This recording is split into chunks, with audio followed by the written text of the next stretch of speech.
Bien, que Dios le bendiga. Quien les habla, su servidor, Pastor Luis Espinosa, y queremos compartir una palabra de Dios ahí, invitarlos al libro de Génesis, en el capítulo 26. Vamos a leer unos versos desde el versículo 12 en adelante. Y le doy lectura en el nombre del Padre, Hijo y Espíritu Santo. Y sembró Isaac en aquella tierra, y cosechó aquel año 100 por 1. Y le bendijo Jehová, el varón se enriqueció y fue prosperado, y se engrandeció hasta hacerse muy poderoso, y tuvo hatos de ovejas, y hatos de vacas, y mucha labranza. Y los filisteos le tuvieron envidia, y todos los pozos que habían abierto los criados de Abraham su padre en sus días, los filisteos los habían cegado y llenado de tierra. Entonces dijo Abimelech a Isaac: apártate de nosotros, porque mucho más poderoso que nosotros te has hecho. E Isaac se fue de allí y acampó en el valle de Gerar y habitó allí. Volvió a abrir Isaac los pozos de agua que habían abierto en los días de Abraham su padre, y los filisteos habían cegado después de la muerte de Abraham, y los llamó por los nombres que su padre los había llamado. Pero cuando los siervos de Isaac cavaron en el valle y hallaron allí un pozo de aguas vivas, los pastores de Gerar riñeron con los pastores de Isaac diciendo: el agua es nuestra. Por eso llamó el nombre del pozo Esek, porque habían altercado con él. Y abriendo otro pozo también riñeron sobre él y llamó su nombre Sidna. Y se apartó de allí y abrió otro pozo, y no riñeron sobre él, y llamó su nombre Rehobot. Y dijo: porque ahora Jehová nos ha prosperado y fructificaremos en la tierra. Dios los bendiga en esta hora. Una hermosa palabra de los patriarcas de Israel. Isaac, heredero de promesas incalculables, de mucha bendición, en quien se iban a cumplir las promesas dadas a Abraham, el padre de la fe.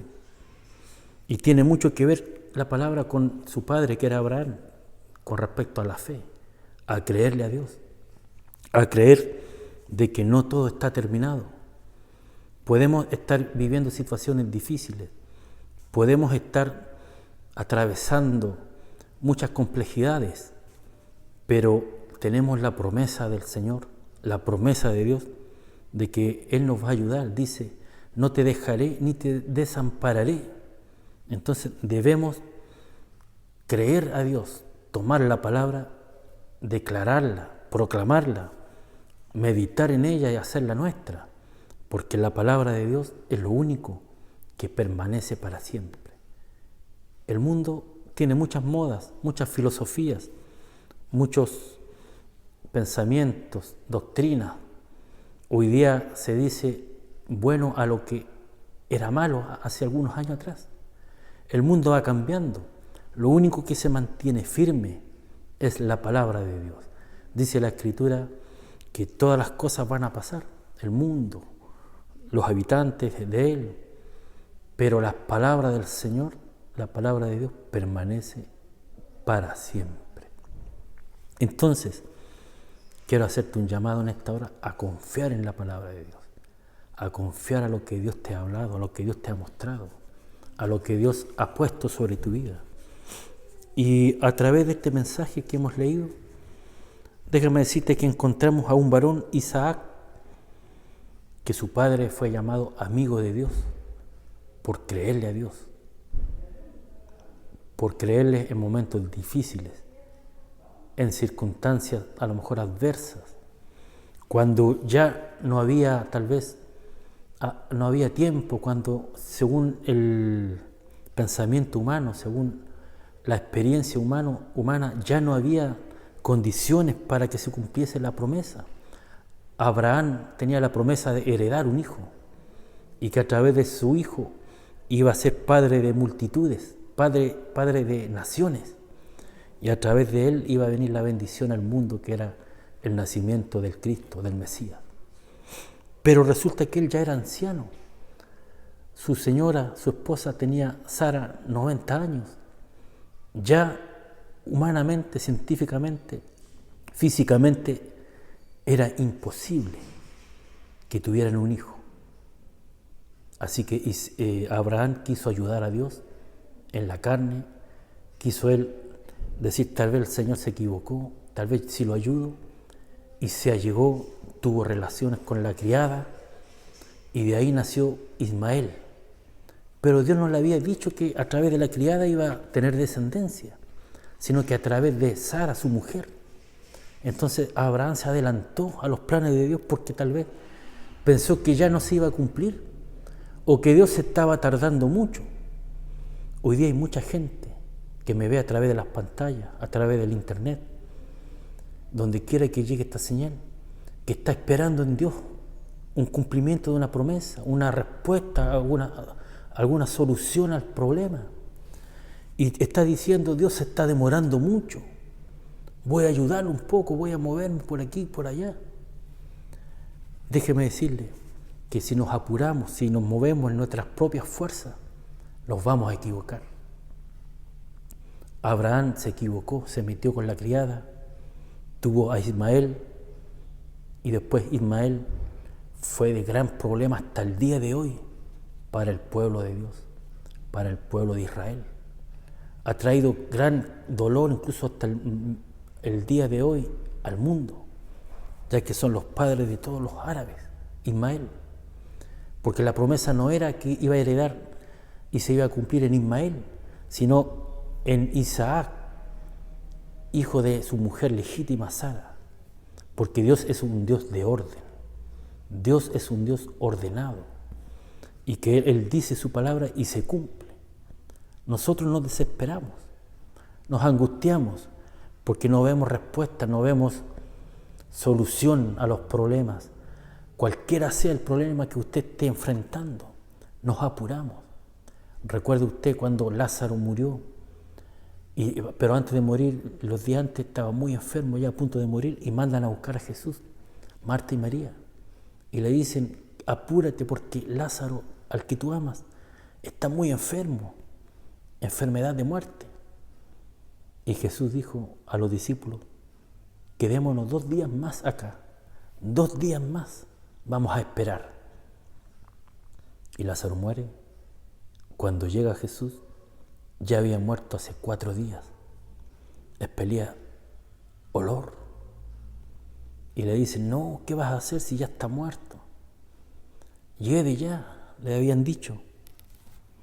Pero para el ser humano a veces pensamos que Dios llegó tarde, que Jesús llegó tarde, pero no es así. Él llega en el tiempo preciso. Y fue así como le dijo a Marta y a María, saquen la piedra, muevan la piedra, y llamó al que estaba muerto por su nombre. Y le dijo, Lázaro, ven fuera. Y el que estaba muerto escuchó la voz y revivió. ¿Por qué? Porque estaba con el Salvador del mundo, aquel que venció la muerte, aquel que dice el libro de Romanos que ni la muerte pudo contenerlo, porque es tan grande su poder, es tan grande nuestro Dios, que ni la muerte podía con Él. Él está sobre todas las cosas.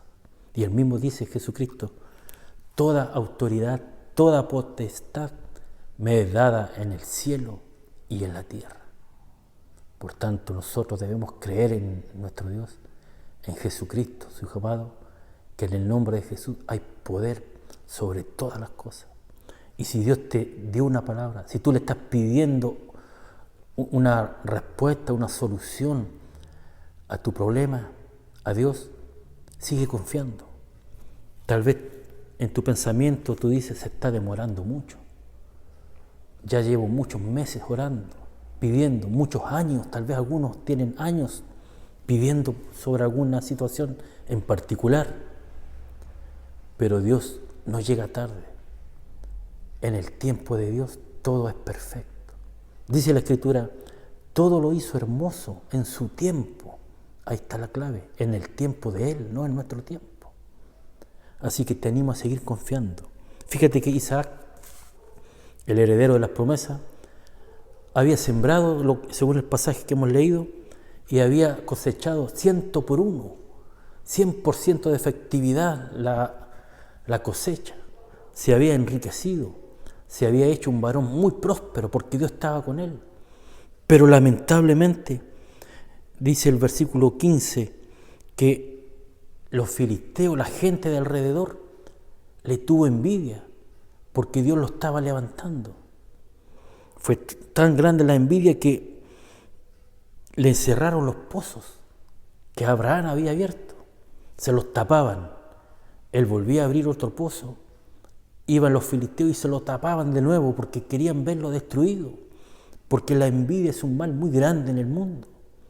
La gente, en vez de alegrarse, se entristece, se compunge en su interior, su corazón, cuando ve que el vecino, que el del lado, el otro, el amigo, empieza a prosperar más que ellos. La envidia hace muy mal al corazón humano, a la propia persona. Entonces debemos ver que Isaac le tapaban los pozos, iba de nuevo, trabajaba, los abría de nuevo. Fíjese, el versículo 15 dice: y todos los pozos que habían abierto los criados de Abraham, su padre, en sus días, los filisteos habían cegado y llenado de tierra. Esto era por la envidia. Se habían llenado de envidia. Se había hecho Isaac muy próspero, se engrandeció y se había hecho muy poderoso. Esto nos habla de que Dios bendice a sus hijos.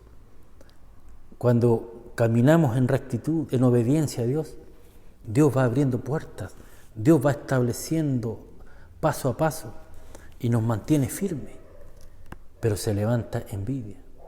Hay gente que se ha levantado con envidia sobre tu vida, tal vez porque ve cómo Dios está contigo. Y los filisteos tapaban los pozos.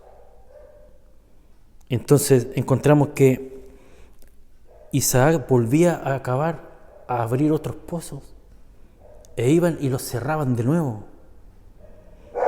Tanto que llegó un momento que volvió a abrir una tercera vez otros pozos. Versículo 22, y dice: y los pastores de Gerar riñeron con los pastores de Isaac, diciendo: el agua es nuestra. Por eso llamó el nombre del pozo Esek, porque habían altercado con él. Esek significa altercado. A veces en tu vida hay altercado, hay envidias. Se presenta gente con altercados, con enemistad, con tensión, enemistad. Pero llega un momento en que ya la gente se cansa porque ve que Dios está contigo. Y dice: y abrieron otro pozo y riñeron sobre él y llamó su nombre Signa. Signa significa enemistad. Y se apartó de allí y abrió otro pozo y no riñeron sobre él. Y llamó su nombre Rehobot y dijo: porque ahora Jehová nos ha prosperado y fructificaremos en la tierra. El tercer pozo que abrieron, o la tercera vez que abrieron pozos, llamaron su nombre Rehobot, que significa lugares amplios o espaciosos. Es al lugar que Dios quiere llevarte, emocionalmente, físicamente, en tu salud, moralmente, que tu alma se sienta y espiritualmente en lugar espacioso, amplio, que puedas estar tranquilo, bendecido por parte de Dios. Isaac tenía la promesa de bendición, porque el propósito era que se preservara la raza, el pueblo de Dios, para la venida del Mesías. Al igual que Isaac, nosotros tenemos promesa en la tierra, promesa de Dios, y tenemos propósito de Dios. Y el propósito es que la gente vea a Jesús en nuestras vidas, en nuestro comportamiento, en nuestro día a día, y que nosotros seamos una luz para que la gente pueda ver en la oscuridad que es el mundo, en la oscuridad que es la maldad que hay en este mundo, en este lugar, y que puedan ver a través de esa luz a Jesús en sus vidas y puedan volver y venir a los pies del Salvador. Entonces debemos primero creerle a Dios, que aunque hoy día veamos oposición, veamos enemistad como Isaac, veamos contención como era el pozo Erec que le pusieron, que significaba contención. Después cuando llamó a aquel lugar Sidma, que significaba enemistad. Debemos seguir luchando, debemos seguir orando, confiando en Dios, porque Dios a su tiempo nos va a bendecir. Dice la Biblia que si nos humillamos bajo la poderosa mano de Dios, Él a su tiempo nos va a exaltar, nos va a levantar. En el tiempo de Dios, confiar en el Señor, porque el propósito de Dios es bueno. Dice la Biblia que yo sé los pensamientos que tengo sobre ustedes, pensamientos de bien y no de mal, para darnos el fin que esperan, un fin de prosperidad, de bendición, un fin de esperanza, dice otra versión, otra traducción. Y fíjese lo que dice en 3 de Juan: amados, deseo que seas prosperado en todas las cosas, no en algunas, sino en todas, y que tengas salud, así como prospera tu alma. Ese es el propósito de Dios, que seamos prosperados en todas las cosas. Pero lamentablemente en el mundo encontramos envidia, enemistad, contienda, problemas, dificultades, y tenemos que afrontarlos como todas las personas. Pero la diferencia es que Dios nos ayuda a soportarlas y a pasarlas con paz y con éxito. Y esas mismas dificultades que enfrentamos y que enfrentan los demás, a nosotros no nos destruyen, porque Dios nos da la fortaleza y nos ayuda a salir adelante y cumplir su propósito. Esta es la palabra en esta hora. Confía en el Señor, sigue confiando en Él, que a su tiempo Él nos va a levantar. Él va a traer una respuesta sobre tu vida. Él te va a llevar a un nuevo pozo. Tal vez han cerrado pozos, hablando espiritualmente, hablando en tu vida, figurativamente. Pero Dios te va a llevar a abrir un pozo final, Rehoboth, que significa lugar amplio, lugar espacioso, donde podás estar tranquilo, donde podrás estar en paz, tranquilo, y desarrollar el potencial que Dios tiene para ti y para que la gente pueda ver a Cristo en tu vida. Te bendigo en esta hora. Te agradecemos por permitirnos entrar hasta la intimidad de tu hogar o donde quiera que estés viendo, y Dios te bendiga. Dios te guarde y te dé un don de arrepentimiento, y que te dé prosperidad, paz, salud, como dice la carta de 3 de Juan, que tengas salud, que seas prosperado en todo, pero también como prospera tu alma. Dios te bendiga y te guarde. Será hasta otra oportunidad.